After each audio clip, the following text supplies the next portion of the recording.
दोस्तों नमस्कार। ये है मार्गदर्शन फॉर सिविल सर्विसेज। मैं अनुराग चौधरी। दोस्तों मार्गदर्शन एनसीईआरटी श्रृंखला में आज की वीडियो में आप पढ़ेंगे 11वीं कक्षा के इतिहास विश्व इतिहास के कुछ विषय का पहला अध्याय समय की शुरुआत से। इस अध्याय में आप जानेंगे प्रारंभिक समाज के बारे में कि मानव कब और किस प्रकार अस्तित्व में आया, उसके रूप किस प्रकार बदले यानी उसका क्रमिक विकास किस प्रकार हुआ, उसकी प्रक्रिया क्या है, उसने अपने भोजन और रहने की व्यवस्था किस तरह से की। और इस प्रकार हम उन संपूर्ण प्रक्रिया के बारे में जानेंगे कि प्रारंभिक मानव से लेकर आधुनिक मानव कैसे अस्तित्व में आया। तो आइए शुरू करते हैं आज का वीडियो 11वीं कक्षा के इतिहास का पहला अध्याय समय की शुरुआत से। दोस्तों इस अध्याय में हम जानेंगे कि मानव कब और किस रूप में सर्वप्रथम अस्तित्व में आया।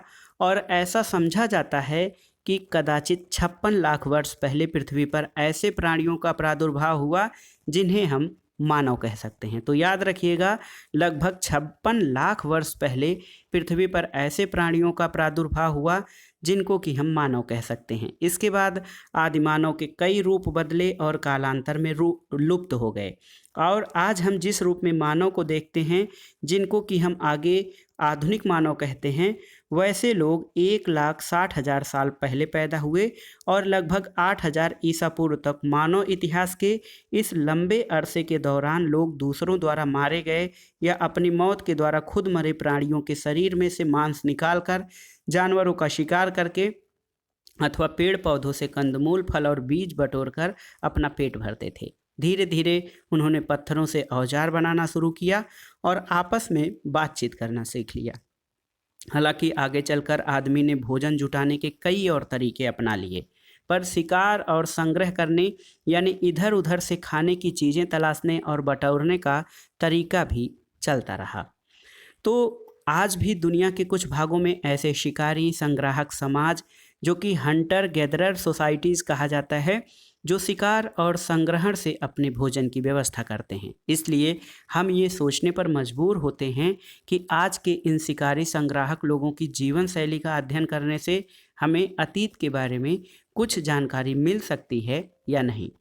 दोस्तों आज हमें आदि मानव के इतिहास की जानकारी मानव के जीवाश्मों, जिनको कि फॉसिल्स कहा जाता है, पत्थर के औजारों और गुफाओं की चित्रकारियों की खोजों में मिलती हैं। जीवाश्म क्या है? तो दोस्तों जीवाश्म शब्द एक अत्यंत पुराने पौधे, जानवर या मानव के उन अवशेषों या छापों के लिए प्रयुक्त किया जाता है जो एक पत्थर के रूप में बदलकर अक्सर किसी चट्टान में समा जाते हैं और फिर लाखों सालों तक उसी रूप में पड़े रहते हैं। तो हमें मानव के इतिहास की जानकारी जीवाश्मों से, गुफाओं की चित्रकारियों की खोजों में मिलता है और इनमें से प्रत्येक खोज का अपना इतिहास है। अक्सर जब ऐसी खोजें सर्वप्रथम की गई, अधिकांश विद्वानों ने ये मानने से इनकार किया कि ये जीवाश्म प्रारंभिक मानव के हैं। उन्हें आदिकालीन मानव द्वारा पत्थर के औजार या रंग रोगन बनाए जाने की योग्यता के बारे में भी शक था। एक अरसे के बाद ही इन जीवाश्मों, औजारों और चित्रकारियों के सच्चे महत्व को स्वीकार किया गया।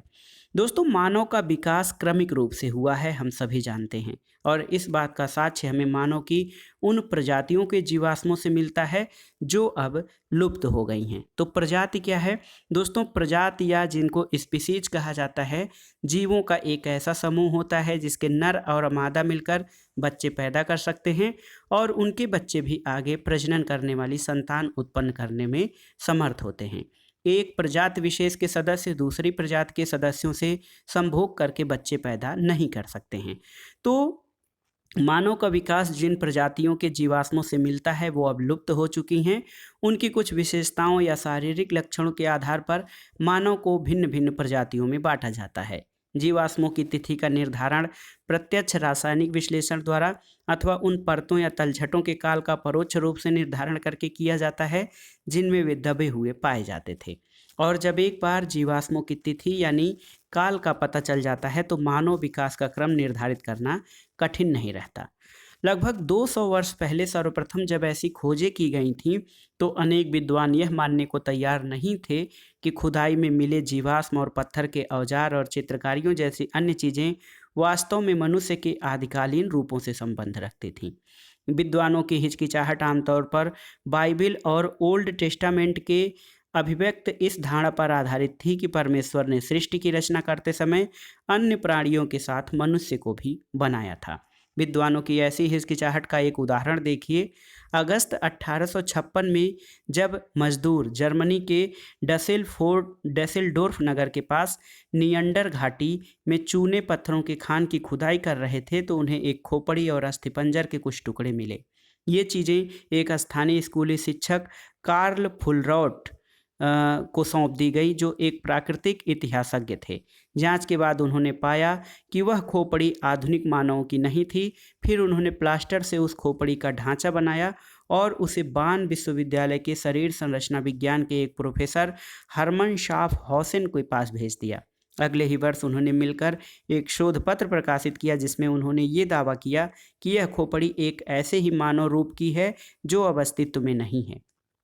उस समय तो विद्वानों में उनके इस दावे को अस्वीकार नहीं किया और यह घोषित किया कि यह खोपड़ी एक ऐसे व्यक्ति की है जो बहुत बाद समय में हुआ था। मनुष्य के क्रमिक विकास के अध्ययन की एक युगांतकारी घटना 24 नवंबर 1859 को तब घटी जब मनुष्य की उत्पत्ति के विषय में चार्ल्स डार्विन की पुस्तक on the origin of species प्रकाशित हुई। उस पुस्तक के प्रथम संस्करण की सभी 1250 प्रतियां उसके प्रकाशन के दिन ही हाथों हाथ बिक गई। डार्विन ने इस पुस्तक में दलील दी थी कि मानव बहुत समय पहले जानवरों से ही क्रमिक रूप से विकसित होकर अपने वर्तमान रूप में आया है।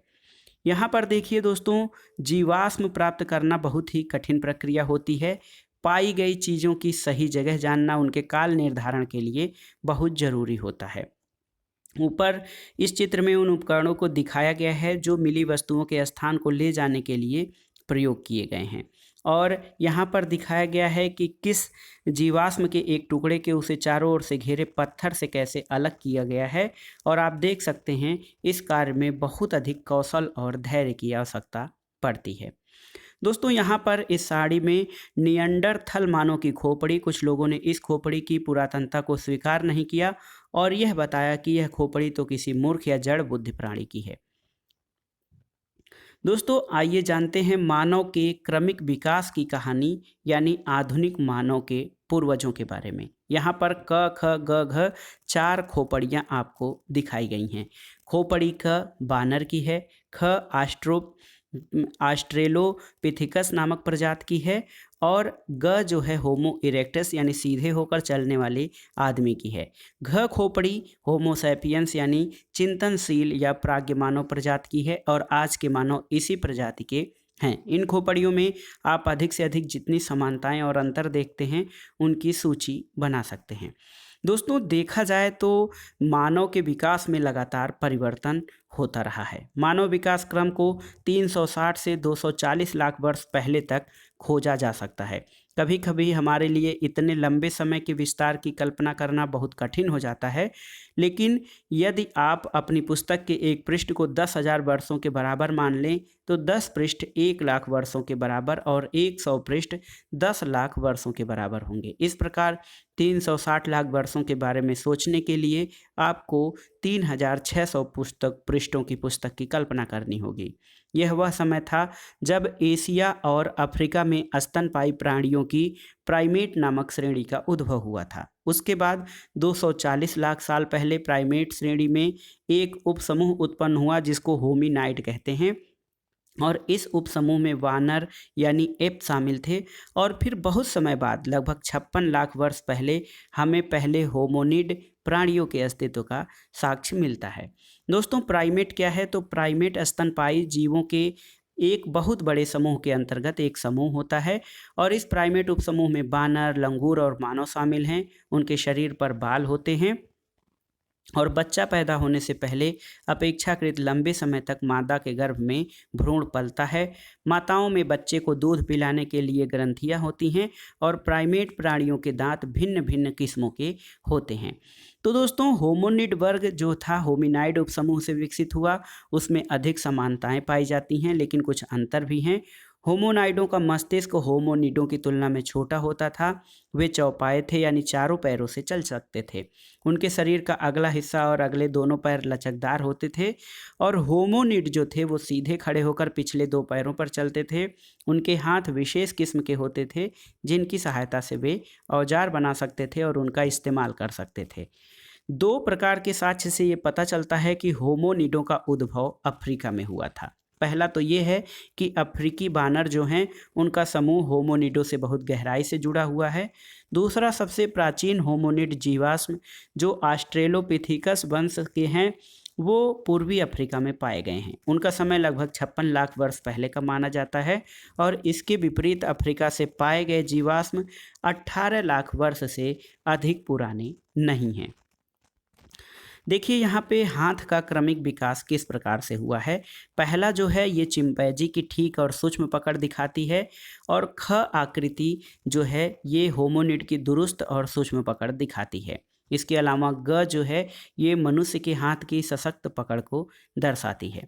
दोस्तों, होमोनिड होमोनेडेई नामक परिवार के सदस्य होते हैं और इस परिवार में सभी रूपों के मानव प्राणी शामिल हैं। होमोनिड समूह की अनेक विशेषताएं हैं, जैसे मस्तिष्क का बड़ा आकार, पैरों के बल सीधे खड़े होने की क्षमता, दो पैरों के बल चलना और हाथ की विशेष क्षमता जिससे वह औजार बना सकता था और उसका इस्तेमाल कर सकता था। होमोनिडों को आगे कई शाखाओं में विभाजित किया जा सकता है। इन शाखाओं को जीनस कहा जाता है। इन शाखाओं में ऑस्ट्रेलोपिथेकस और होमो अत्यधिक महत्वपूर्ण हैं। ऑस्ट्रेलोपिथेकस और होमो के बीच कुछ बड़े अंतर हैं जो उनके मस्तिष्क के आकार, जबड़े और दांतों के संबंध में पाए जाते हैं। ऑस्ट्रेलोपिथेकस के मस्तिष्क का आकार होमो की अपेक्षा बड़ा होता है, जबड़े अधिक भारी होते हैं और दांत भी ज़्यादा बड़े होते हैं। दोस्तों, जीनस शब्द जो हमने पढ़ा है वो जीनस शब्द का उपयोग वंश के लिए किया जाता है और होमोनाइड जो हैं वो बंदरों से कई तरह से भिन्न होते हैं। उनका शरीर बंदरों से बड़ा होता है और उनकी पूंछ नहीं होती है। होमोनिडों के विकास की निर्भरता की अवधि भी अधिक लंबी होती है। दोस्तों, दरअसल इन प्रजातियों को वैज्ञानिकों द्वारा जो नाम दिए गए हैं वे लैटिन और यूनानी भाषाओं के शब्दों से बने हैं। जैसे ऑस्ट्रेलोपिथेकस नाम लैटिन भाषा के शब्द ऑस्ट्रल यानी दक्षिणी और यूनानी शब्द पिथिकस यानी बानर से बना है।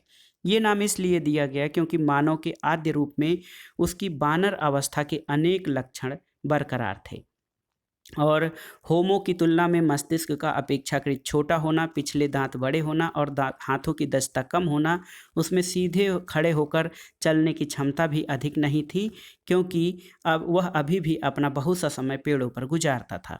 इसलिए उसमें पेड़ों पर जीवन जीने के लिए आवश्यक अनेक विशेषताएं अब भी मौजूद थीं, जैसे आगे के अवयवों का लंबा होना, हाथ और पैरों की हड्डियों का मुड़ा होना, टखने और जोड़ों का घुमावदार होना और कालांतर में जब औजार बनाने और लंबी दूरी तक पैदल चलने की क्रिया में बढ़ोतरी होती गई तो मानव विशिष्टताओं और लक्षणों का विकास भी होता गया।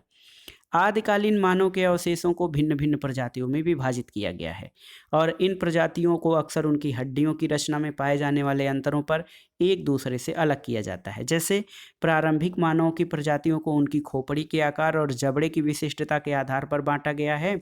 ये विशेषताएं सकारात्मक प्रतिपुष्ट व्यवस्था यानी वांछित परिणाम प्राप्त होने से विकसित हुई होंगी। यहाँ पर देखिए दोस्तों, यहाँ पे एक जो फील्ड दिखाया गया है ये दृश्य पूर्वी अफ्रीका की ओल्डुवी गॉर्ज रिफ्ट घाटी का है, जो उन इलाकों में से एक है जहाँ आदिकालीन मानव के इतिहास के चिन्ह पाए गए हैं। ऑस्ट्रेलोपिथिकस ओल्डुवई गोर्ज की खोज 17 जुलाई 1959। ओल्डुई गोर्ज सर्वप्रथम 20वीं शताब्दी के प्रारंभिक वर्षों में एक जर्मन तितली संग्राहक द्वारा खोजा गया था, लेकिन आगे चलकर यह ओल्डुवई नाम मेरी और लुइस लीकी के साथ गहराई से जुड़ गया, जिन्होंने यहाँ 40 वर्ष से भी अधिक समय तक शोध कार्य किया था। मेरी लीकी ने ही ओल्डुवई और लेतोली में पुरातत्वीय खुदाई कार्यों की देखभाल की थी। वहाँ अनेक रोमांचक खोजों में उसका हाथ रहा था। उस दिन सवेरे जब मैं उठा तो मुझे सिर में दर्द और हल्का बुखार महसूस हो रहा था। इच्छा तो नहीं थी पर मुझे शिविर में ही रहना पड़ा, चूँकि हम दोनों में से मैं काम पर नहीं जा रहा था, इसलिए मेरी के लिए काम पर जाना ज़रूरी हो गया। हमें अपना काम पूरा करने के लिए सिर्फ 7 सप्ताह का समय मिला था, जो जल्दी-जल्दी बीत रहा था। इसलिए मेरी अपने दोनों कुत्तों सैली और टूट्स के साथ खुदाई पर चली गई और मैं बेचैन होकर पीछे शिविर में रह गया। कुछ समय बाद शायद मेरी झपकी टूटी तो मैंने लैंड रोवर की आवाज़ सुनी। वह बड़ी तेज़ी से शिविर की ओर आ रही थी। मुझे पल भर के लिए एक सपना सा आ गया। मुझे लगा कि मेरी को किसी जहरीले बिच्छू ने काट लिया है। वहाँ सैकड़ों की तादाद में बिच्छू थे, अथवा किसी सांप ने डस लिया है जो कुत्तों की नज़र से बच निकला होगा। लैंड रोवर गाड़ी खड़खड़ाहट के साथ रुकी और मैंने कई बार मेरी की आवाज़ सुनी। वह बार बार पुकार रही थी, मैंने उसे पा लिया, मैंने उसे पा लिया। मैं अब भी सिरदर्द से लड़खड़ा रहा था। मैं उसका मतलब नहीं समझ पाया। मैंने पूछा, अरे क्या हुआ? क्या पा लिया? क्या चोट खा बैठी? मेरी ने कहा, उसी को, बस उस आदमी को, हमारे आदमी को पा लिया। उसी को जिसे हम पिछले 23 वर्षों से खोज रहे थे। जल्दी आओ, मुझे उसके दांत मिल गए हैं। तो इस तरह से ये खोज हुई थी। सकारात्मक प्रतिपुष्टि व्यवस्था क्या है? तो यहाँ देखिए, सकारात्मक प्रतिपुष्टि व्यवस्था ये है कि देखिए, मस्तिष्क के आकार और उसकी वृद्धि और क्षमता, यहाँ से औजार बनाने की दशा होती है। आँखों का निगरानी, भोजन और शिकार की तलाश में लंबी दूरी तक चलने की व्यवस्था। इसके अलावा आँखों से निगरानी जब करता है, भोजन की शिकार की तलाश में लंबी दूरी तक चलेगा तो औजार बनाना सीखेगा। औजार बनाने के लिए सीधे खड़े होकर चलना, और दूसरी चीज़ ये है, सीधे खड़े होकर चलेगा तो औजारों के इस्तेमाल के लिए और बच्चों और चीज़ों को ले जाने के लिए हाथों का मुक्त होना। सीधे होकर जब खड़ा होकर चलेगा तो आँखों से निगरानी और भोजन और शिकार की तलाश में लंबी दूरी तक चल सकेगा। तो ये देखिए, ये सकारात्मक प्रतिपुष्टि व्यवस्था थी। दोस्तों, उदाहरण के लिए 2 पैरों पर खड़े होकर चलने की क्षमता के कारण क्या हुआ? हाथ बच्चों या चीज़ों को उठाकर ले जाने के लिए मुक्त हो गए, और ज्यों-ज्यों हाथ का इस्तेमाल बढ़ता गया, त्यों-त्यों 2-2 पैरों पर खड़े होकर चलने की कुशलता भी बढ़ती गई, और इससे वो स्वतंत्र हो गया, 2 पैरों पे चलने लगा। ऊर्जा की खपत कम होने लगी। दौड़ाते समय वह लाभ उल्टा हो गया। लेतोली, तंजानिया में मिले होमिनिड के पदचिह्नों के जीवाश्मों को देखिए, और ये पता चलता है कि तत्कालीन मानव 2 पैरों पर चलने लगे थे।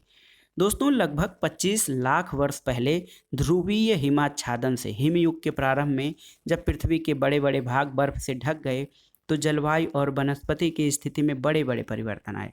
तापमान और वर्षा में कमी हो जाने के कारण जंगल कम हुए, घास के मैदानों का क्षेत्रफल बढ़ गया, जिसके परिणामस्वरूप ऑस्ट्रेलोपिथेकस के प्रारंभिक रूप, जो जंगलों में रहने के आदी थे, धीरे धीरे लुप्त हो गए, और उनके स्थान पर उनकी दूसरी प्रजातियां आ गईं जो सूखी स्थितियों में आराम से रह सकती थीं। इसमें जीनस होमो के सबसे पुराने प्रतिनिधि शामिल थे। होमो लैटिनी भाषा का नाम है, या लैटिन भाषा का शब्द है, जिसका अर्थ होता है आदमी। इसमें पुरुष और स्त्री दोनों शामिल होते हैं। वैज्ञानिकों ने होमो को कई प्रजातियों में बांटा है, और इन प्रजातियों को उनकी विशेषताओं के अनुसार अलग अलग नाम दिए हैं। जीवाश्मों को होमो हैबिलस, जो औजार बनाने वाले थे, होमो इरेक्टस, जो खड़े होकर पैरों पे चलने वाले थे, और होमो सैपियंस, जो कि प्राज्ञ या चिंतनशील मनुष्य के रूप में वर्गीकृत किया गया है। होमो हैबिलस के जीवाश्म इथोपिया में ओमो और तंजानिया में ओल्डुवई गोर्ज से प्राप्त किए गए हैं। होमो इरेक्टस के प्राचीनतम जीवाश्म अफ्रीका और एशिया दोनों महाद्वीपों में पाए गए हैं, और कूबीफोरा और पश्चिमी तुर्काना, केन्या मोड़, जोकार्तो और संगीरन जावा एशिया में पाए गए जीवाश्म अफ्रीका से पाए गए जीवाश्मों की तुलना में बाद के हैं। इसलिए यह अधिक संभव है कि होमोनिड पूर्वी अफ्रीका से चलकर दक्षिणी और उत्तरी अफ्रीका, दक्षिणी और पूर्वोत्तर एशिया और शायद यूरोप में भी 20 से 15 लाख वर्ष पहले गए थे। ये प्रजातियां लगभग 10 लाख वर्ष पहले तक जीवित रही थी। यहाँ पर देखिए, ये जो है आपका अफ्रीका का क्षेत्र है, और यहाँ से देखिए इस क्षेत्र से किस तरह से यहाँ से प्रारंभिक मानव के जो है साक्ष्य मिलते हैं। दोस्तों, कुछ दृष्टांतों में जीवाश्मों का नामकरण उन स्थानों के आधार पर किया गया जहां उस विशेष प्रकार के जीवाश्म सबसे पहले मिले थे। जर्मनी के शहर हाइडलबर्ग में पाए गए जीवाश्मों को होमो हाइडलबर्जेंसिस कहा गया, जबकि नियंडर घाटी में पाए गए जीवाश्मों को नियंडरथैलेंसिस कहा गया। यूरोप में मिले सबसे पुराने जीवाश्म होमो हाइडलबर्गेंसिस और होमो निएंडरथालेंसिस के हैं और ये दोनों होमो सेपियंस के प्रजाति के हैं। हाइडलबर्ग मानव 8 लाख वर्ष पूर्व से 1 लाख वर्ष पूर्व दूर दूर फैले हुए थे और उनके जीवाश्म अफ्रीका, एशिया और यूरोप में पाए गए हैं। निएंडरथल मानव मोटे तौर पर 1,30,000 से 35,000 वर्ष पहले तक यूरोप, पश्चिमी और मध्य एशिया में रहा करते थे। वे पश्चिमी यूरोप में लगभग 35,000 वर्ष पहले अचानक विलुप्त हो गए। सामान्य रूप से ऑस्ट्रेलोपिथेकस की तुलना में होमो का मस्तिष्क बड़ा होता था, जबड़े बाहर की ओर कम निकले हुए थे, दांत छोटे होते थे। उनमें मस्तिष्क के आकार में वृद्धि को अधिक बुद्धिमत्ता और बेहतर याददाश्त से जोड़ा जाता है। जबड़ों और दांतों में हुआ परिवर्तन संभवतः उनके खान पान में हुई भिन्नता को दर्शाता है। यहाँ पे आइए देखते हैं विश्व में मानव प्रजातियों का निवास एक चार्ट के माध्यम से। 50 से 10 लाख साल पहले अफ्रीका के सहारा के आसपास के प्रदेशों में ऑस्ट्रेलोपिथेकस या प्रारंभिक होमो और होमो इरेक्टस प्रजाति निवास करती थी। 10 लाख से 40,000 वर्ष पहले अफ्रीका, एशिया और यूरोप के मध्य अक्षांश क्षेत्र में होमो इरेक्टस, आद्य होमो सेपियंस, निएंडरथल मानव, होमो सेपियंस सेपियंस यानी आधुनिक मानव निवास करते थे। 45,000 वर्ष पूर्व ऑस्ट्रेलिया में आधुनिक मानव और 40,000 वर्ष से अब तक उच्च अक्षांश पर यूरोप और एशिया प्रशांत द्वीप समूह बाद वाले निएंडरथल और आधुनिक मानव यहाँ पर निवास करते थे। दोस्तों आइए जानते हैं मानव के क्रमिक विकास की कहानी, यानी आधुनिक मानव किस तरह से अस्तित्व में आया है। तो यदि आप ये जो तालिका है देखिए, इथोपिया ओमो किबिस, ये 1,95,000 वर्ष पूर्व से 1,60,000 वर्ष पूर्व। दक्षिण अफ्रीका बॉर्डर गुफा डी केल्डर्स क्लासीज नदी का मुहाना, यहाँ 1,20,000 वर्ष से 50,000 वर्ष पहले। और मोरक्को एस दर सुल्तान 70,000 से 50,000। इसके अलावा देखा जाए तो इजराइल में 1,00,000 से 80,000 वर्ष पूर्व। ऑस्ट्रेलिया मोंगो झील जो था 45,000 से 35,000। बोर्नियो नियाह गुफा में 40,000 वर्ष। और फ्रांस को क्रोमैग्नन लेस आइजीज के पास से 35,000 वर्ष। तो आधुनिक मानव का उद्भव कहाँ हुआ, इस प्रश्न पर बहुत वाद विवाद हुआ है, जो एक दूसरे से अलग अलग हैं।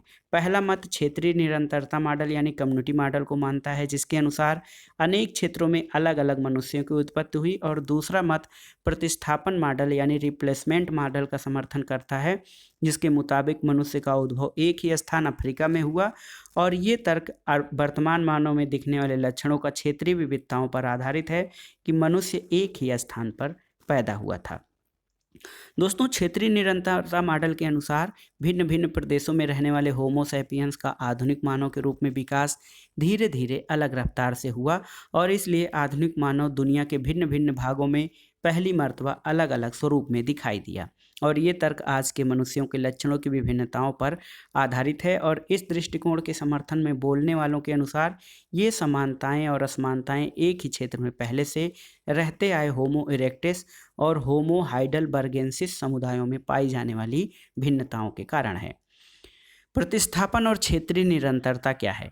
तो प्रतिस्थापन मॉडल में ये कल्पना की गई है कि सभी पुराने मानव, चाहे वे कहीं भी थे, बदल गए और उनका स्थान पूरी तरह आधुनिक मानव ने ले लिया। इस विचारधारा का समर्थन इस साक्ष्य से होता है कि आधुनिक मानव में सर्वत्र शारीरिक और जननिक यानी उत्पत्ति मूलक समरूपता पाई जाती है। ऐसे लोग तर्क देते हैं कि इनमें अत्यधिक समानता इसलिए पाई जाती है कि उनके पूर्वज एक ही क्षेत्र यानी अफ्रीका में उत्पन्न हुए थे और वहीं से अन्य स्थानों में गए थे। और प्रतिस्थापन मॉडल का समर्थन जो लोग करते हैं, इस विचारधारा के विद्वानों का कहना है कि आज मनुष्य में जो शारीरिक विभिन्नताएं पाई जाती हैं उसका कारण उन लोगों की परिस्थितियों के अनुसार हजारों वर्षों की अवधि में अपने को ढाल लेना है जो उन विशेष क्षेत्रों में गए और अंतोगत्वा वहीं पर बस गए थे। तो यहाँ पर देखिए प्रतिस्थापन मॉडल और क्षेत्रीय निरंतरता मॉडल के किस तरह के यहाँ पर रेखाचित्र के माध्यम से आपको दर्शाए गए हैं। आइए जानते हैं आदिकालीन मानव के भोजन प्राप्त करने के तरीकों के बारे में। तो देखिए आदिमानव के अस्थिपंजर और अवशेषों से संबंधित साक्ष्य पर विचार कर रहे हैं। महाद्वीपों के आर पार के आवागमन के इतिहास को पुनर्निर्मित करने के लिए इन अवशेषों का उपयोग किस प्रकार किया गया है। देखिए, आदिकालीन मानव कई तरीकों से भोजन जुटाते थे। एक तो संग्रहण करते थे, शिकार करते थे और अपमार्जन और मछली पकड़ना। संग्रहण की क्रिया में पेड़ पौधों से मिलने वाले खाद्य पदार्थ जैसे बीज, गुठली, बेर, फल, कंदमूल इकट्ठा करते थे। संग्रहण के बारे में केवल अनुमान ही लगाया जा सकता है, क्योंकि इस संबंध में प्रत्यक्ष साक्ष्य बहुत कम मिलता है। हड्डियों के जीवाश्म बहुत मिल जाते हैं, पर पौधों के जीवाश्म दुर्लभ हैं। पौधों से भोजन जुटाने की सूचना प्राप्त करने का एक तरीका दुर्घटना या संयोगवश जले हुए पौधों से प्राप्त अवशेषों का अध्ययन है। इस प्रक्रिया में कार्बनीकरण हो जाता है और इस रूप में जैविक पदार्थ लंबे समय तक सुरक्षित रहता है। लेकिन अभी तक पुरातत्वविदों को उतने पुराने जमाने के संबंध में कार्बनीकृत बीजों के साक्ष्य नहीं मिले हैं। हाल के वर्षों में शिकार शब्द विद्वानों के लिए चर्चा का विषय रहा। अब अत्यधिक रूप से ये सुझाव दिया जाने लगा है कि आदिकालीन होमोनिड अपमार्जन या रसदखोरी के द्वारा उन जानवरों की लाशों से मांस मज्जा खुरच कर निकालने लगे जो जानवर अपने आप मर जाते थे या किन्हीं अन्य हिंसक जानवरों द्वारा मार दिए जाते थे। यह भी इतना ही संभव है कि पूर्व होमोनिड छोटे स्तनपायी जानवरों, चूहे, छछूंदर जैसे कृंतकों, पक्षियों और सरीसृपों, यहाँ तक कि कीड़े मकोड़ों को खाते थे। शिकार शायद बाद में शुरू हुआ, 5 लाख साल पहले। योजनाबद्ध तरीके से सोच समझकर बड़े स्तनपायी जानवरों का शिकार और उनका वध करने का सबसे पुराना स्पष्ट साक्ष्य 2 स्थलों से मिलता है। दक्षिणी इंग्लैंड में बाक्स ग्रोव से 5 लाख साल पहले और जर्मनी के सोनिंजन में 4 लाख साल पहले का। मछली पकड़ना भी भोजन प्राप्त करने का महत्वपूर्ण तरीका था, जैसे कि अनेक खोज स्थलों से मछली की हड्डियां मिलने से पता चलता है। लगभग 35,000 वर्ष पूर्व मानव के योजनाबद्ध तरीके से शिकार करने के साक्ष्य कुछ यूरोपीय खोज स्थलों से मिलता है और ऐसा प्रतीत होता है कि पूर्व मानव ने कुछ ऐसे स्थल की नदी के पास दोलनी, वेजुस्ताइन और चेक गणराज्य को सोच समझकर शिकार के लिए चुना था। रेंडियर और घोड़ा जैसे स्थान बदलने वाले जानवरों के झुंड पतझड़ और बसंत के मौसम में उस नदी के पार जाते थे और तब उनका बड़े पैमाने पर शिकार किया जाता था। दोस्तों, इन स्थलों का चुनाव इस बात का द्योतक है कि लोग जानवरों की आवाजाही के बारे में और उन्हें जल्दी से बड़ी संख्या में मारने के तरीकों के बारे में जानते थे। क्या खाद्य पदार्थ इकट्ठा करने, मरे हुए जानवरों से मांस निकालने, शिकार करने और मछली पकड़ने में स्त्री पुरुषों की भूमिकाएं भिन्न भिन्न होती थीं? इस संबंध में हमें कोई जानकारी नहीं है और आज ऐसे समाज हैं जो शिकार और संग्रहण के बल पर अपना भरण पोषण करते हैं। इसमें स्त्री पुरुष भिन्न भिन्न क्रियाकलाप करते हैं। प्रारंभिक मानव पेड़ों की गुफाओं तथा खुले स्थानों पर आवास। दोस्तों, प्रारंभिक मानव के रहन सहन के बारे में उपलब्ध साक्ष्य का पुनर्निर्माण करने की कोशिश करते हैं तो ज़्यादा सुनिश्चित आधार पाते हैं। देखिए, उनके द्वारा जो निर्मित शिल्प कृतियों के फैलाव है उनकी जांच किया जाए कि वो किस प्रकार से उनकी कलाकृतियाँ हैं। देखिए, खनन स्थलों पे अगर जो हम चर्चा करें, केन्या में और हजारों की संख्या में शल्क उपकरण और हस्त कुठार मिले हैं। ये उपकरण 7 लाख से 5 लाख साल पुराने हैं। ये औजार, इतने सारे औजार एक स्थान पर कैसे इकट्ठे हुए? ये संभव है कि जिन कुछ स्थानों पर खाद्य प्राप्ति के संसाधन प्रचुर मात्रा में उपलब्ध थे, वहाँ बार बार आते थे और ऐसे क्षेत्रों में देखा जाए लोग शिल्पकृतियों सहित अपने कला क्रियाओं की छाप छोड़ जाते थे।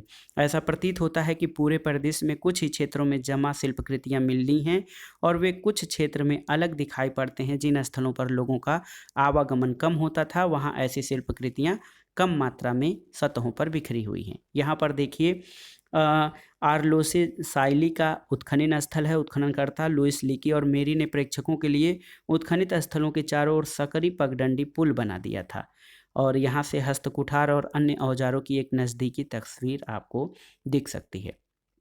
दोस्तों, ये जानना जरूरी है कि एक ही क्षेत्र में होमोनिड और अन्य प्राइमेटों और मांसभक्षियों के साथ निवास करते थे। देखिए, 4 लाख से 1,25,000 वर्ष पहले जो है गुफाओं में और खुले निवास क्षेत्रों का प्रचलन शुरू हुआ और इसके साथ ही यूरोप के पुरा स्थलों में मिले हैं। दक्षिण फ्रांस में स्थित लेजरेट गुफा की दीवार वहाँ पे 12 × 4 मीटर आकार को एक निवास के स्थान से सटाकर बनाया गया है। इसके अंदर 2 चूल्हे और भिन्न भिन्न प्रकार के खाद्य स्रोत जैसे फल, वनस्पतियों, बीजों, काष्ठफलों, पक्षियों के अंडे और मीठे जल की मछलियों के साक्ष्य मिले हैं। एक और पूरा स्थल दक्षिणी फ्रांस के समुद्र तट पर टेरा अमाटा में घास फूस और लकड़ी की छत वाली कच्ची कमजोर झोपड़ियाँ सामयिक मौसमी प्रवास के लिए बनाई जाती थीं। ये टेरा अमाटा में पुनर्निर्मित एक झोपड़ी का चित्र है। झोपड़ी के किनारों पर सहारा देने के लिए बड़े पत्थरों का इस्तेमाल किया जाता था। तो यहाँ पर देखिए दोस्तों किस तरह से ये चित्र दिया गया है कि पूर्व होमिनिड भी होमो हैबिलिस की तरह संभवतः स्थान विशेष पर पाई गई अधिकांश खाद्य सामग्री को वहीं खा लेते थे और अलग अलग स्थानों पर सोते थे, ज़्यादातर समय पेड़ों पर बिताते थे। शिल्प कृतियाँ क्या होती हैं? तो दोस्तों मानव निर्मित वस्तुएं होती हैं। इनमें अनेक प्रकार की चीज़ें जैसे औजार, चित्रकारी, मूर्तिकारी और उत्कीर्ण चित्र शामिल होते हैं। दोस्तों केन्या में चेसोवांजा और दक्षिण अफ्रीका में स्कार्टुकांस में पत्थर के औजारों के साथ आग में पकाई गई चिकनी मिट्टी और जली हुई मिट्टियों के हड्डियों के टुकड़े मिले हैं जो 14 लाख से 10 लाख साल पुराने हैं। और क्या ये चीज़ें प्राकृतिक रूप से झाड़ियों में लगी आग या ज्वालामुखी से उत्पन्न आग लगने का परिणाम है या एक सुनियोजित सुनियंत्रित ढंग से लगाई गई आग में पकाकर बनाई गई हैं, इसके बारे में जानकारी नहीं। लेकिन चूल्हा आग नियंत्रित उपयोग के द्योतक हैं। इसके कई फायदे थे। नियंत्रित आग का प्रयोग गुफाओं के अंदर प्रकाश और गर्मी मिलाने में मददगार होता था और इससे भोजन भी पकाया जा सकता था। इसके अलावा लकड़ी को कठोर करने में आग का इस्तेमाल होता था, जैसे कि भाले की नोक बनाने में, सल्क निकालकर औजार बनाने में भी उष्णता उपयोगी होती थी और इसका उपयोग खतरनाक जानवरों को भगाने के लिए भी किया जाता था। दोस्तों प्रारंभिक मानव और औजारों का निर्माण। तो सबसे पहले ये याद रखना जरूरी है कि औजारों का इस्तेमाल और औजार बनाने की क्रिया मानव तक ही सीमित नहीं है। पक्षी भी कुछ ऐसी चीज़ बनाने के लिए जाने जाते हैं जो उन्हें भोजन प्राप्त करने, अपने आप को स्वच्छ और स्वस्थ रखने और सामाजिक संघर्ष में सहायता देने के लिए उपयोगी होती है। कुछ चिंपैंजी भी अपने भरण पोषण के लिए औजार इस्तेमाल करते हैं, उन्हें वह स्वयं बनाते हैं। मनुष्यों में औजार बनाने के लिए कुछ विशेषताएं हैं जो बानरों में नहीं पाई जाती हैं। कुछ विशेष प्रकार की शारीरिक और स्नायुतंत्रीय अनुकूलताओं के कारण हाथ का कुशलतापूर्वक प्रयोग संभव हुआ और शायद मनुष्यों के जीवन में औजारों की भूमिका और भी महत्वपूर्ण हो गई थी। पत्थर के औजार बनाने में उनका इस्तेमाल किए जाने का सबसे प्राचीनतम साक्ष्य इथोपिया और केन्या के पुरास्थलों से प्राप्त होता है और ये संभव है कि ऑस्ट्रेलोपिथेकस ने सबसे पहले पत्थर के औजार बनाए थे। दोस्तों ये भी नहीं पता चल सकता है कि ये औजार स्त्री पुरुष में कौन बनाता था और कौन इसका इस्तेमाल करता था। लगभग 35,000 वर्ष पहले जानवरों को मारने के तरीकों में सुधार हुआ और ये इस बात का प्रमाण है कि फेंक कर मारने वाले भालों और तीर कमान जैसे नए किस्म के औजार बनाए जाने लगे। मांस को साफ किया जाने लगा, उसमें से हड्डियां निकाल दी जाती थीं, फिर उसे सुखाकर हल्का सेकते हुए सुरक्षित रख लिया जाता था और सुरक्षित खाद्य को बाद में खाया जा सकता था। कुछ और परिवर्तन आए जैसे समूरदार जानवरों को पकड़ना, रोएदार खाल का कपड़े की तरह प्रयोग करना, सिलने के लिए सुई का आविष्कार। सिले हुए कपड़ों का सबसे पहला साक्ष्य 21,000 साल पुराना है। छेनी और रुखानी जैसे छोटे छोटे औजार बनाने के लिए वो तकनीक शुरू की गई और इन नुकीले ब्लेडों से हड्डी, सींग, हाथी दांत या लकड़ी पर नक्काशी करना या कुरेदना अब संभव हो गया। यहाँ पर देखिए भाला प्रक्षेपक यंत्र है। इसके हाथ पर की गई नक्काशी देखिए। भाला प्रक्षेपक यंत्र के प्रयोग से शिकारी अधिक लंबी दूरी तक भाला फेंकने में सफल हो सकते थे। यहाँ पर देखिए दोस्तों किस प्रकार से पंच ब्लेड तकनीक के माध्यम से औजार बनाने या गढ़ने की प्रक्रिया का नमूना दिया गया है। आइए देखते हैं संप्रेषण और संचार के माध्यम यानी भाषा और कला। जीवित प्राणियों में मनुष्य ऐसा प्राणी है जिसके पास भाषा है। भाषा के विकास पर कई प्रकार के मत हैं। होमिनिड भाषा में अंग विक्षेप, हाथों का संचालन, उच्चरित भाषा में पहले गाने या गुनगुनाने जैसा मौखिक या अशाब्दिक संचार। इसके अलावा मनुष्य की वाणी का प्रारंभ संभवतः आह्वान या बुलाओं की क्रिया से हुआ, जैसा कि नर वानरों में देखा जाता है। प्रारंभिक अवस्था में मानव बोलने में बहुत कम ध्वनियों का प्रतीक करता होगा। धीरे धीरे ये ध्वनियाँ आगे चलकर भाषा के रूप में विकसित हुई होंगी।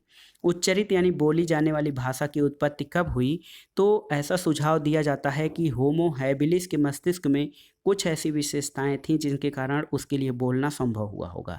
और इस प्रकार भाषा का विकास सबसे पहले 20 लाख वर्ष पूर्व शुरू हुआ होगा। मस्तिष्क में हुए परिवर्तनों के अलावा स्वर तंत्र का विकास भी उतना ही महत्वपूर्ण था और स्वर तंत्र का विकास लगभग 2 लाख वर्ष पहले हुआ था और इसका संबंध खास तौर से आधुनिक मानव से रहा है। तीसरा सुझाव ये भी है कि भाषा कला के साथ लगभग 40,000 से 35,000 साल पहले विकसित हुई और उच्चारित भाषा का विकास कला के साथ घनिष्ठ रूप से जुड़ा हुआ है, क्योंकि ये दोनों ही संप्रेषण यानी विचार अभिव्यक्ति के माध्यम हैं। यहाँ पर देखिए दोस्तों, अल्टामीरा की गुफा चित्र। यहाँ पर देखिए किस प्रकार से ये अल्टामीरा स्पेन में गुफा चित्र है और गुफा की छत पर बनी चित्रकारियों की ओर मार्सिलिन सेंस दी सौतोला का ध्यान गया। उनकी बेटी मारिया द्वारा 1879 में दिलाया गया था। ये स्थानीय भूस्वामी और शौकीन पुरातत्वविद थे। उनकी नन्ही सी लड़की गुफा में इधर उधर दौड़ और खेल रही थी, जबकि उसके पिता गुफा के फर्श की खुदाई कर रहे थे। अचानक मारिया की नज़र छत पर बनी चित्रकारियों पर पड़ी। वह तुरंत चिल्ला उठी, पापा देखो बैल। एक बार तो उसके पिता ने बेटी की बात को हंसी में उड़ा दिया, परंतु तुरंत ही उन्हें यह एहसास हुआ कि छत पर सचमुच कुछ चित्रकारियां बनी हुई हैं जिसमें रंग की बजाय किसी प्रकार की लेई या पेस्ट का इस्तेमाल किया गया है। और देखिए किस प्रकार से अल्टामीरा की गुफा में चित्रित एक गौर यानी जंगली बैल का चित्र दिखाया गया है। दोस्तों, फ्रांस में स्थित लैस काक्स जो क्षेत्र है, इसमें स्पेन के स्थित अल्टामीरा की गुफा में जानवरों की सैकड़ों चित्रकारियां पाई गई हैं जो 30,000 से 12,000 साल पहले के बीच कभी बनाई गई थी। इनमें गौर, घोड़े, साकिन, हिरन, मैमथ यानी विशालकाय जानवरों, गैंडे, शेर, भालू, तेंदुओं, लकड़बग्घों और उल्लुओं का चित्र शामिल है। दोस्तों, अनेक स्पष्टीकरण ये दिए गए हैं कि उनमें से एक है, चूंकि जीवन में शिकार का महत्व है, इसलिए जानवरों की चित्रकारियां धार्मिक क्रियाओं, रस्मों और जादू टोने से जुड़ी हुई थीं। चित्रकारी इसलिए किए जाती थी कि ऐसा रस्म अदा करने से शिकार करने में सफलता मिले। और दूसरा स्पष्टीकरण ये दिया गया कि शायद ये गुफाएं संगम स्थल थी जहां लोगों के छोटे छोटे समूह मिलते थे और कोई क्रियाकलाप करते थे। और कुल मिलाकर ये चित्रकारियाँ आगे आने वाली पीढ़ियों को इन तरीकों की जानकारी देने के लिए भी बनाई गई हो सकती हैं। अफ्रीका में शिकारी संग्राहकों के साथ प्रारंभिक संपर्क। तो अफ्रीका के कालाहारी रेगिस्तान में रहने वाले कुंगसैन नाम के एक शिकारी संग्राहक समाज के साथ 1870 में एक अफ्रीकी पशुचारक समूह के एक सदस्य का पहली बार संपर्क हुआ। और इस व्यक्ति ने मुलाकात को ऐसे लिखा है कि जब हम उस इलाके में आए तो हमने देखा कि बालू की सतह पर अजीब किस्म के पैरों के निशान थे। हमने आश्चर्यचकित होकर सोचा कि ये लोग कैसे होंगे। ये लोग हमसे बहुत घबराते थे और जब कभी हम उसके आसपास जाते तो भागकर कहीं छिप जाते थे। हमें उनके गांव मिले, लेकिन उन्हें हमेशा सुनसान पाया, क्योंकि जब वे अजनबी लोगों को देखते थे तो भागकर झाड़ियों में छिप जाते थे। हमने मन में कहा, अरे ये तो अच्छी बात है, ये लोग हमसे डरते हैं, वे कमज़ोर हैं और हम उन पर आसानी से शासन कर सकते हैं। इस तरह हमने उन पर अपना शासन स्थापित किया। इनमें कोई झगड़ा या खून खराबा नहीं हुआ। तो देखिए किस तरह से अफ्रीका में शिकारी संग्राहकों के साथ प्रारंभिक संपर्क हुआ था। मानव विज्ञान या एंथ्रोपोलॉजी क्या होता है दोस्तों? मानव विज्ञान एक ऐसा विषय है जिसमें मानव संस्कृति और मानव जीवन के विज्ञान के उद्विकास के पहलुओं का अध्ययन किया जाता है। एक स्पेशल जानकारी हादजा जनसमूह के बारे में है। हादजा दोस्तों शिकारियों और संग्राहकों का एक छोटा समूह है जो लेक इयासी के एक खारे पानी की विभ्रंश घाटी में बनी झील के आसपास रहते हैं। पूर्वी हादजा का इलाका सूखा और चट्टानी है जहां घास, कांटेदार झाड़ियां आदि मिलती हैं। 20वीं शताब्दी के शुरू में यहाँ भांति भांति के जानवरों की बेशुमार संख्या थी। यहाँ के बड़े जानवरों में हाथी, गैंडे, भैंसे, जिराफ, वाटरबक, हिरण, चिंकारा आदि थे और कई प्रकार के जानवर यहाँ पर पाए थे। दोस्तों वनस्पति खाद्य, कंदमूल, बेर, बाओआब पेड़ के फल जो साधारण दर्शक को आसानी से दिखाई नहीं देते, जलाभाव के वर्ष में भी अत्यंत सूखे मौसम में बहुतायत से उपलब्ध होते हैं। वर्षा के मौसम में जल स्रोत के व्यापक रूप से देश भर में मिलते हैं, लेकिन सूखे के मौसम में ये स्रोत कम हो जाते हैं। देश के अनेक हिस्से में घास के खुले मैदान हैं, लेकिन हादजा लोग कभी वहां अपना शिविर नहीं बनाते। उनके शिविर पेड़ों अथवा चट्टानों के बीच बल्कि तरजीही तौर पर वहां लगाए जाते हैं जहां दोनों सुविधाएं हों। पूर्वी हादजा लोग जमीन और उसके संसाधनों पर अपना अधिकार नहीं जताते। कोई भी व्यक्ति जहां कभी भी चाहे रह सकता है, पशुओं का शिकार कर सकता है, कहीं पर भी फल और शहद इकट्ठा कर सकता है। और अपने इलाके में शिकार के लिए असीमित मात्रा में पशु उपलब्ध होने के बावजूद ये अपने भोजन के लिए मुख्य रूप से जंगली साग सब्जियों पर निर्भर रहते हैं और उनके भोजन का 80% भाग मुख्य रूप से वनस्पति जन्य होता है और शेष 20% भाग मांस और शहद से पूरा किया जाता है। नमी के मौसम में हादजा लोगों के शिविर आमतौर पर छोटे और दूर दूर तक फैले हुए होते हैं और सूखे मौसम में पानी के स्रोतों के आसपास हो जाते हैं। अब आइए जानते हैं शिकारी संग्राहक समाज वर्तमान से अतीत की ओर। देखिए, जैसे जैसे मानव विज्ञानियों द्वारा अध्ययन किए गए आज के शिकारी संग्राहकों के बारे में हमारा ज्ञान बढ़ा और हमारे सामने ये प्रश्न आया कि क्या वर्तमान शिकारी संग्राहक समाजों के बारे में प्राप्त जानकारी का उपयोग सुदूर अतीत के मानव जीवन को पुनर्निर्मित करने में किया जा सकता है। इस मुद्दे पर इस समय दो परस्पर विरोधी धारणाएं चल रही हैं। एक विद्वान मानते हैं कि जिन्होंने आज के शिकारी संग्राहक समाजों के प्राप्त विशिष्ट तथ्यों और आंकड़ों का सीधे अतीत के पुरातत्वीय अवशेषों की व्याख्या करने के लिए उपयोग कर लिया है। जैसे कुछ पुरातत्वविदों का कहना है कि 20 लाख पहले के होमो स्थल जो तुर्काना झील के किनारे हैं संभवतः आदिकालीन मानवों के शिविर थे। शिविर या निवास स्थान जहां वे सूखे के मौसम में आकर रहते थे। ऐसी ही पद्धति वर्तमान हादजा और कुंगसैन समाजों में पाई जाती है। दूसरी ओर ऐसे विद्वान हैं जो ये महसूस करते हैं संजाति वृत्त संबंधी तथ्यों और आंकड़ों का उपयोग अतीत के समाजों को समझने के लिए नहीं किया जा सकता। संजाति वृत्त क्या है? एथनोग्राफी तो समकालीन नृजाति समूहों का विश्लेषणात्मक अध्ययन जिसमें उनके रहन सहन, खान पान, आजीविका के साधन, प्रौद्योगिकी आदि की चीज़ों का अध्ययन किया जाता है। दोस्तों, क्या समस्या है? तो समस्या ये है कि आज के शिकारी संग्राहक समाजों में आपस में बहुत भिन्नता है। कई मुद्दों पर परस्पर विरोधी तथ्य दिखाई देते हैं, जैसे वे सब शिकार और संग्रहण के अलग अलग महत्व देते हैं। भोजन प्राप्त करने के मामले में श्रम विभाजन को लेकर कोई आम सहमति नहीं है। फिर भी आज अधिकतर स्त्रियां ही खाने पीने की सामग्री जुटाने का काम करती हैं और पुरुष शिकार करते हैं। लेकिन ऐसे समाजों के भी उदाहरण जहां स्त्रियां और पुरुष दोनों ही शिकार और संग्रहण तथा औजार बनाने का काम करते हैं। स्थितियां जो भी हों, इस बात से इनकार नहीं किया जा सकता कि ऐसे समाजों में स्त्रियां भी भोजन जुटाने में अपना महत्वपूर्ण योगदान देती हैं और संभवतः इसी बात से सुनिश्चित होता है कि आज के शिकारी संग्राहक समाजों में स्त्री पुरुष दोनों की भूमिका एक समान ही होती है। यद्यपि इसमें समाजों के अंदर कुछ अंतर है और वर्तमान स्थिति ऐसी ही होने पर अतीत के लोगों के बारे में कोई निष्कर्ष निकाला जा सकता है। आइए देखते हैं उपसंहार। तो लाखों साल तक मानव जंगली जानवरों का शिकार करते थे, भोजन इकट्ठा करते थे और इधर उधर बिखरे हुए खाद्य पदार्थों को बटोर कर खाने की बजाय बाद में खेती के जरिए उपयोग करने लगे। लगभग 13,000 साल पहले अंतिम हिमयुग का अंत हुआ और उसके साथ ही अपेक्षाकृत अधिक गर्म और नम मौसम की शुरुआत हुई, जिसके फलस्वरूप जंगली जौ और गेहूं जैसे अनाज के पौधे उगाने की स्थितियां हो गईं।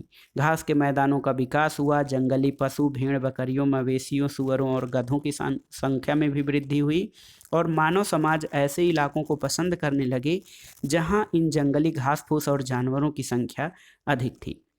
इसके अलावा कुछ खास किस्म के पौधों को उगाने और जानवरों को पालने की प्रक्रिया शुरू हो गई। इससे ये पता चलता है कि जलवायु परिवर्तन, जनसंख्या का दबाव, खास किस्म के पौधे जैसे गेहूं, जौ, चावल, मोठ, बाजरा और जानवर जैसे भेड़, बकरी, मवेशी, गधा और सूअर, इसकी जानकारी उस समय मनुष्य की निर्भरता जैसे अनेक कारकों ने मिलकर ऐसा परिवर्तन लाया। एक ऐसा क्षेत्र जहां आज से लगभग 10,000 साल पहले खेती और पशुचारण प्रारंभ हुआ, वो फर्टाइल क्रीसेंट यानी उर्वर अर्धचंद्राकार क्षेत्र मध्य सागर के तट से लेकर ईरान के जाग्रोस पर्वतमाला तक फैला हुआ था। खेती की प्रथा चालू हो जाने से लोगों ने एक स्थान पर पहले से ज़्यादा लंबे समय तक टिकना शुरू कर दिया। गारे, कच्ची ईंट और पत्थरों से अस्थायी घर बनने लगे और ये पुरातत्वविदों को ज्ञात प्राचीनतम गांवों में से कुछ हैं। खेती और पशुचारण से कई और परिवर्तन हुए। मिट्टी के बर्तन बने लगने लगे, अनाज और अन्य उपजों को जिससे उसमें रखा जा सके, खाना पकाया जा सके और इसके अलावा पत्थर के नए किस्म के औजारों का उपयोग किया जाने लगा और लोग धीरे धीरे तांबा और रांगा जैसी धातुओं से परिचित हो गए। मिट्टी के बर्तन बनाने और परिवहन के लिए पहिए का इस्तेमाल होने लगा। दोस्तों, लगभग 5,000 साल पहले भी इस अधिक संख्या में लोगों को एक समूह के साथ शहरों में रहने लगे थे। इसका क्या कारण था, उसके बारे में हम आगे के अध्याय में जानेंगे। यहाँ पर देखिए काल रेखा, यहाँ पर देखिए काल रेखा 1, ये लाख वर्ष पूर्व। तो यहाँ पर किस तरह से दिखाया गया है कि जो हमारे पूर्वज थे या कैसे हमारा जो जीवन है, विकास है, ये कैसे हुआ था। किस तरह से काल रेखा के अनुसार आप देखिए किस तरह से चार्ट के अनुसार कैसे-कैसे मानव का विकास हुआ है। देखिए 3,60,000 से 2,40,000 लाख वर्ष पूर्व, 3,60,000 से 2,40,000 वर्ष पूर्व, 2,40,000 वर्ष पूर्व नर प्राइमेट यानी बंदर एशिया और अफ्रीका में आए। 2,40,000 240 लाख वर्ष पूर्व अधिपरिवार या होमोनाइड गिब्बन एशियाई ओरांग उटान और अफ्रीकी बानर चिंपैंजी बानर आए। 64 लाख वर्ष पूर्व होमिनाइड और होमिनिड की शाखाओं में विभाजन हुआ। 56 लाख वर्ष पहले ऑस्ट्रेलोपिथेकस मानव आया। इसके बाद देखिए 26 से 25 लाख वर्ष पूर्व पत्थर के सबसे पहले औजारों का क्रम आता है। 25 से 20 लाख वर्ष पूर्व अफ्रीका का ठंडा और शुष्क होना, परिणामस्वरूप जंगलों में कमी और घास के मैदानों में वृद्धि होना। 25 से 20 लाख वर्ष पूर्व होमो का निर्माण हुआ या होमो का आगमन हुआ, विकास हुआ। 22 लाख वर्ष पूर्व होमो हैबिलिस और 18 लाख वर्ष पूर्व होमो इरेक्टस मानव जो खड़ा होकर चलता था, उसका विकास हुआ था। 13 लाख वर्ष पूर्व ऑस्ट्रेलोपिथेकस का विलुप्त हो जाना और 8 लाख वर्ष पूर्व आद्य सेपियंस या होमो हाइडलबर्गेंसिस का आगमन हुआ था पृथ्वी पर। इसके अलावा 1.9 से 1.6 लाख वर्ष पूर्व होमो सेपियंस यानी आधुनिक मानव का आगमन या आधुनिक मानव का विकास हुआ था। तो दोस्तों ये था आज का वीडियो 11वीं कक्षा के इतिहास, विश्व इतिहास के कुछ विषय का पहला अध्याय समय की शुरुआत से। इसमें हमने देखा कि किस प्रकार से समय की शुरुआत से आधुनिक मानव का विकास हुआ है, इसके बारे में। आगे हम इस विकास को और भी आगे देखेंगे कि किस तरह से लेखन कला और मुद्रण का विकास हुआ था, इसके बारे में, और आगे अन्य जो कार्रवाइयाँ या गतिविधियाँ मनुष्यों के द्वारा संचालित की जाती हैं उनके बारे में भी जानेंगे। तो ये विश्व इतिहास का पहला अध्याय कैसा लगा हमें कमेंट बॉक्स में ज़रूर बताइएगा। अध्याय थोड़ा लंबा हो गया है, लेकिन आप इसको आराम से देखते और समझते जाइएगा। वीडियो देखने के लिए धन्यवाद दोस्तों, नमस्कार।